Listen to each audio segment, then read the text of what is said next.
വൈകിയെങ്കിലും നീതി കിട്ടി എന്നത് ആശ്വാസം നൽകുന്നുണ്ടോ? നീതി കിട്ടിയിരിക്കുന്നു.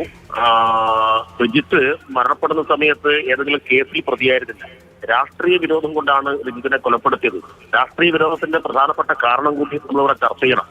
RSS കണ്ണൂർ ജില്ലയിൽ പ്രത്യേകിച്ച് ആരാധനാലയങ്ങൾ കേന്ദ്രീകരിച്ച് വ്യാപകമായി ആയുധ പരിശീലനം ശാഖ എന്ന പേരിൽ ആരംഭിക്കുന്ന ഒരു നിലയുണ്ടായിരുന്നു.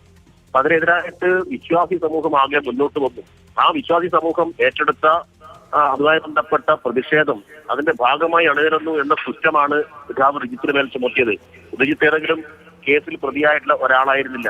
അപ്പൊ അങ്ങനെ ഒരു നിലപാട് സ്വീകരിച്ചതിന്റെ ഭാഗമായിട്ടാണ് റിജിത്ത് കൊലയപ്പെടുന്നത്.